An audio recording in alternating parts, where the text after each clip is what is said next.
Good day, everyone. My name is Richard Isidro, and we'll be discussing Age of Discovery and its impact on the Philippine culture and society.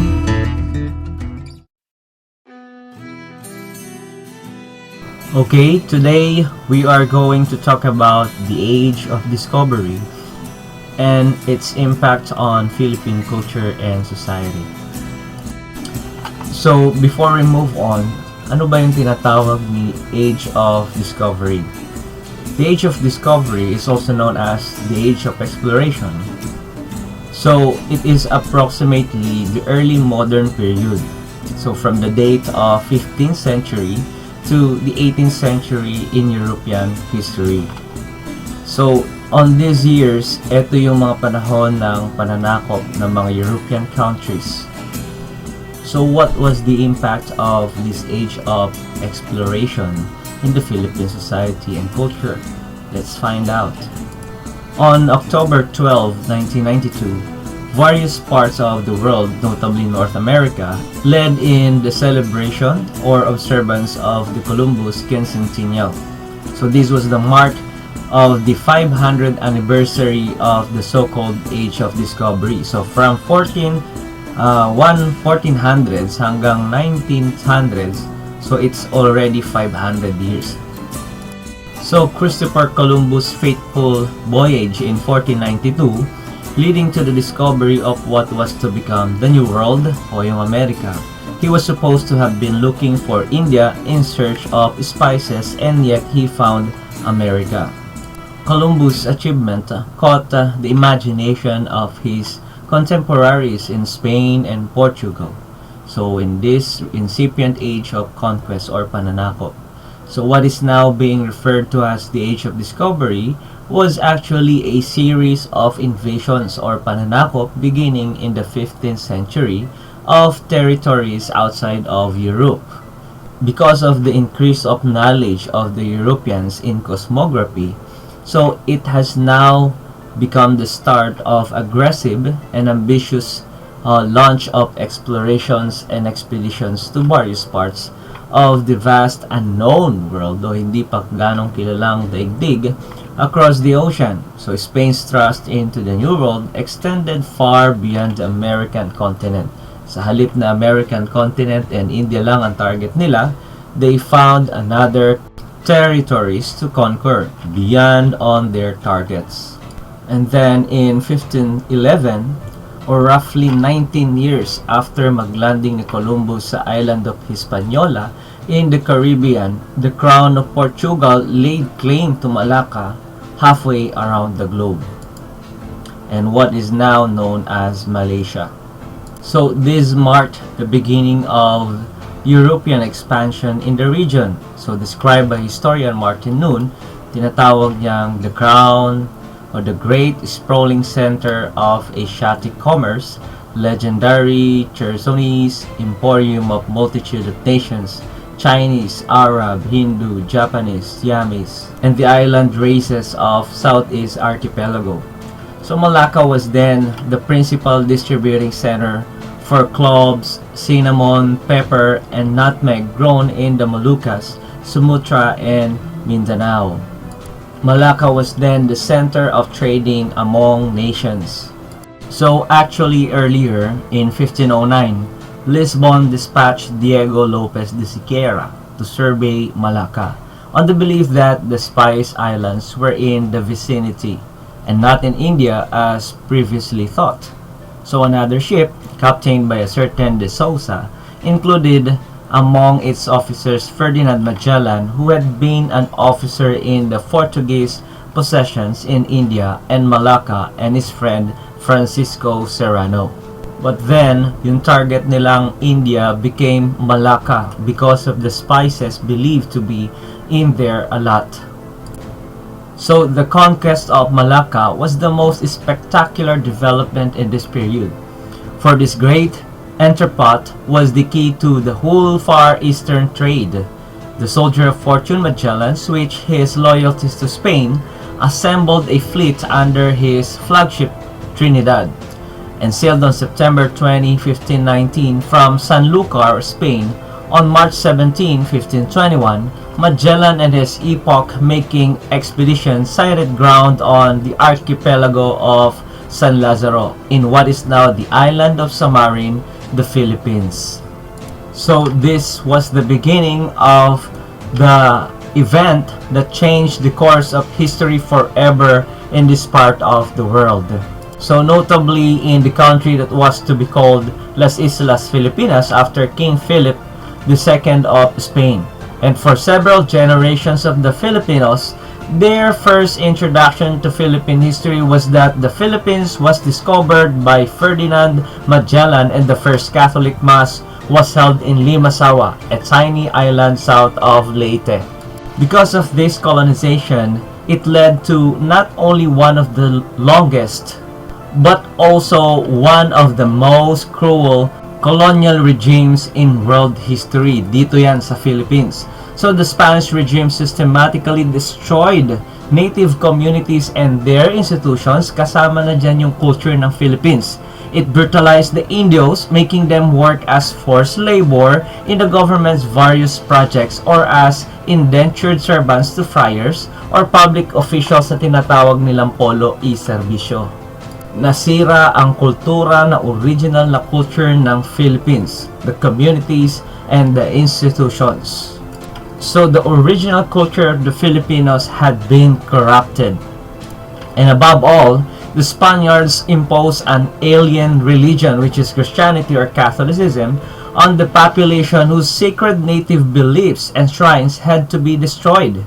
So the vanquished were viewed as savages or pagans who had to be civilized. Meron na dinatnan na religion ang mga Spaniards here in the Philippines, and that was paganism. In many cases, the Indios would simply be killed outright. Pinapatay na lang sila. Genocide was a tool of conquest. So the Spaniards came in the Philippines with two tools. One is the cross and one is the sword.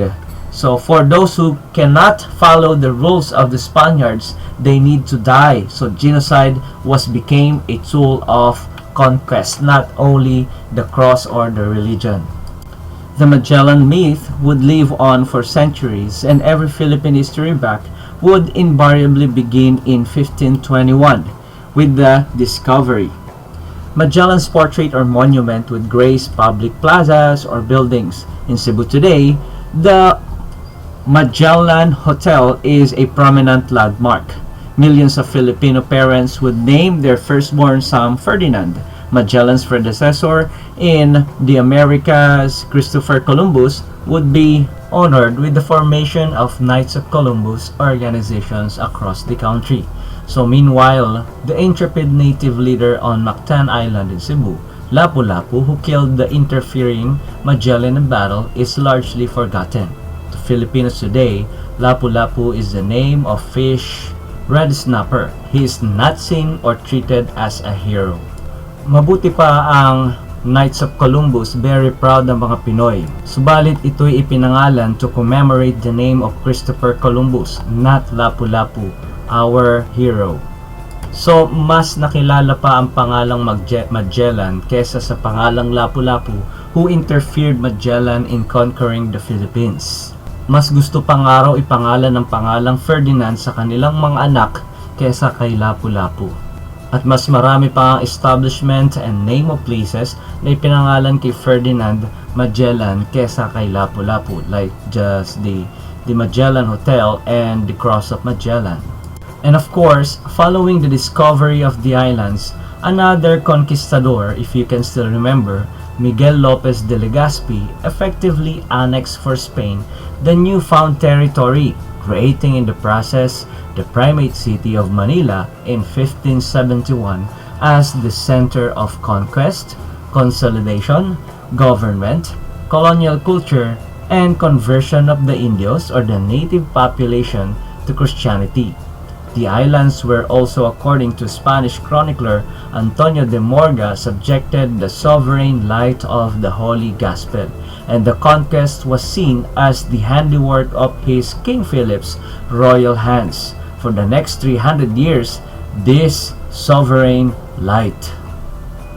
On the other hand, Jose Rizal, the Filipino national hero, who was executed by the Spanish authorities in December 1896 for his involvement in the Filipino nationalist movement, exposed the brutality and the repression of the regime in his two novels, No Limitang Here, or The Social Cancer or The Lost Eden, and El Filibusterismo, The Subversive or Reign of Greed.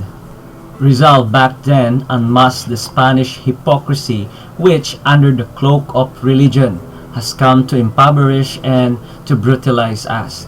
In No Limitang Here, the country's suffering under the Spanish yoke is symbolized by the female Sisa who loses her mind searching for her two sons who are accused of stealing by the local priest. Her sons are beaten up and one dies, while the other escapes. Sisa becomes the town's mad woman, singing on occasion or being made to dance for the entertainment of the alferez, or petty officer. She manages to see her living son before she dies. Rizal's novels also depict women being violated by Spanish friars and soldiers based on what was actually happens at the time. This was symbolic of the rape of the country by Spain's despotic rule. Si Sisa ay larawan ng Pilipinas na persahang ginamit ng bansang Espanya. Imagine that for 3 centuries or 300 years, the Filipinos were prisoners and slaves in their own country, subject to every conceivable kind of exploitation and abuse. Gaano kahirap ang buhay ng mga Pinoy for 300 years. But over the years, the Spain cruelty or Spanish cruelty and abuses to the natives would be glossed over, or nasanay na sila sa ganoong buhay. Slavery became normal to them. The Spaniards would be credited in the history books as giving the Philippines a sense of national identity. Parang lumilitaw na bida pa ang mga Espanyol. So, the term Filipino, which originally referred to Spaniards born in the Philippines to distinguish them from those born in Spain, the Peninsulares, was gradually applied to all people in the country. So, it is already written in different books in Spain na ang mga Espanyol ang nagbigay ng national identity in the Filipinos, or among the Filipinos dahil sila ang nagbigay ng term na Filipino to describe or give the identity among the Filipinos in the country. So this was what the Age of Discovery meant to Filipinos in the 16th, 17th, 18th, and 19th centuries. Natutunan nating matawag bilang Filipino. It was not until the end of the 19th century that Filipinos regained their freedom. Naging malaya ang mga Filipinos following more than 200 rebellions in several parts of the country, which culminated in the successful Philippine Revolution of 1896. The Filipinos proclaimed the first independent republic in Asia on June 12, 1898.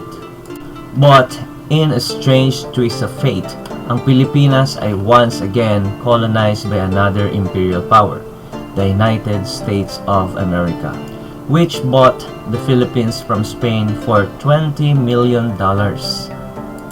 Following the Treaty of Paris in December 1898, and this new colonial regime would last for another 48 years. Imagine, 48 years muli nasa ilalim ng isang colonizing power ang Philippines, with its ill effects still visible in the current life of the nation. Obviously, the Western culture had been adopted by the Filipinos. As in the Spanish period, American colonial rule essentially continued the pattern of socio-economic exploitation of the Philippines, with the collaboration of a native political elite. Of course, the power was also abused by socio-economic exploitation in the Philippines. So the Americans did not disturb the lopsided feudal social structure, even as they undertook programs for public education, public health, public service, communication, and public works. Another trappings of modernization. The introduction of democracy is seen as the American legacy in the Philippines. ang pinakaambag ng Amerika sa kultura ng Pilipinas ay ang democracy. But it was more nominal than real because it had no economic basis because of the economic abuses. No meaningful socio-economic reforms were introduced by the American colonial regime. And of course, across the United States in 1992, the Columbus Quincentennial was observed with various activities, which sought to look into the impact of the Age of Discoveries on countries, especially in the Philippines, affected by the upheaval 500 years ago. So the Philippines fell into that web of European territorial expansion.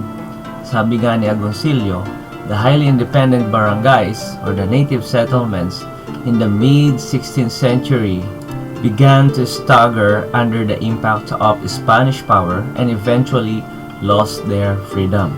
So naapektuhan ng expansion ng European territorial expansion ang societies in the Philippines, especially the stable system of barangay.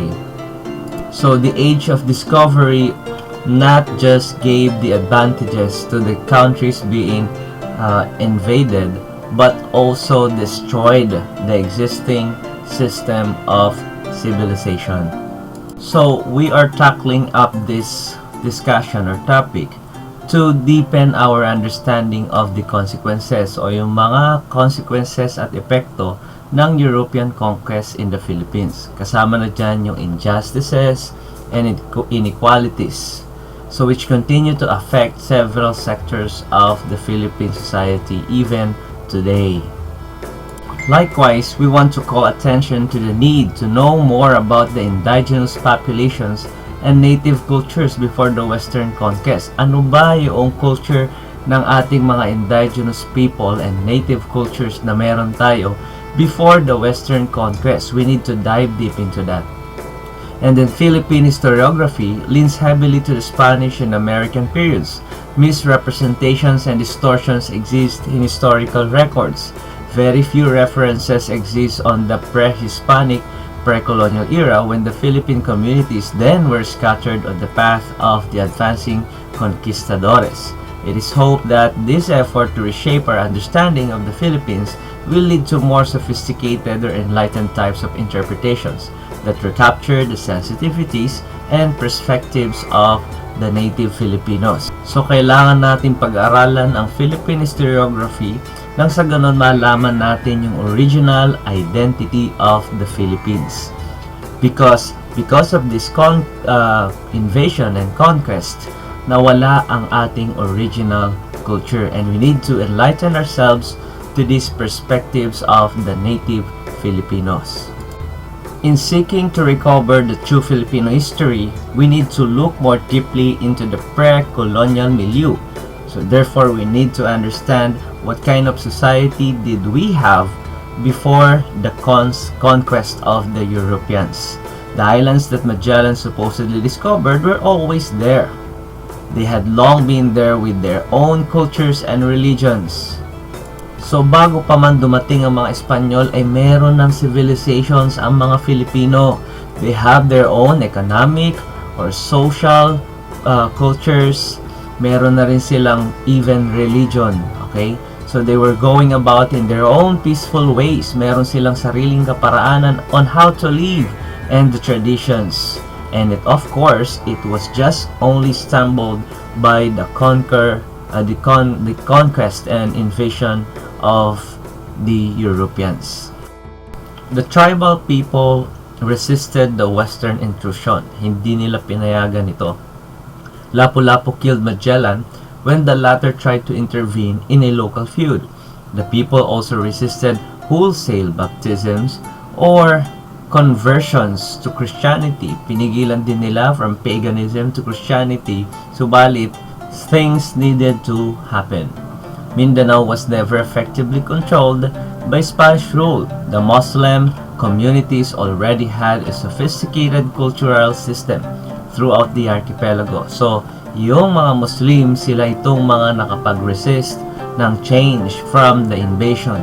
So uprising against the Spaniards were undertaken by native Filipinos. They did not always win, but they fought nonetheless. Yet, these were never really studied and made integral parts of institutionalized Philippine history. Filipinos were instead subjected to a process called cultural imperialism. So, this cultural imperialism was embraced by the Filipinos. Niyakap ng Pilipino ang cultural change, and of course, this happened. The Philippines did not fall completely into the orbit of Spanish colonization, and Filipinos retained their indigenous names: Tatlong Hari, Punong Bayan, Putong, Palpalatok, Langit, Dait, Gamulo, and etc. Marami pa rin namang na-retain na culture ang mga Filipinos. Subalit, hindi pa rin maiwasan ang kaisipan na ang mga Filipinos ay naapektuhan truly by this invasion, especially the culture of the Filipinos. At syempre, ayaw naman nating maging bida ang mga native Filipinos at maging kalaban o demonize ang pangalan ng mga foreigners.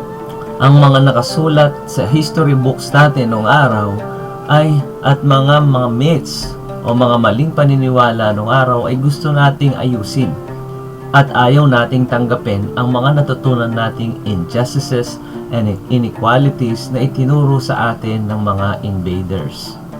So, the colonial mentality has resulted from this phenomenon. Dito nagmula ang kaisipan natin o tinatawag nating colonial mentality, na sabi nga ni Renato Constantino ay miseducation of the Filipino. So, this discussion will serve as an enlightenment kung ano ba talaga ang original culture of the Filipinos at ano ang tunay na civilization na meron ng mga Filipinos bago pa man dumating ang mga invaders. At itong mga kulturang ito ay marahil hindi na natin masisilayan sa ngayon. Subalit sa pamagitan ng ating discussion ay maaaring natutunan natin na meron pala tayong orihinal na kultura na nais nating balikan. At ang kultura natin ngayon ay hindi originally nagmula sa tunay na lahi ng mga Filipino. And if these cultures o yung mga pangit na culture na ito ay pangit ang epekto sa society natin, marahil maaari nating balikan ang ating lumang kultura at muli itong buhayin. And then, this is an opportunity for us to rediscover ourselves.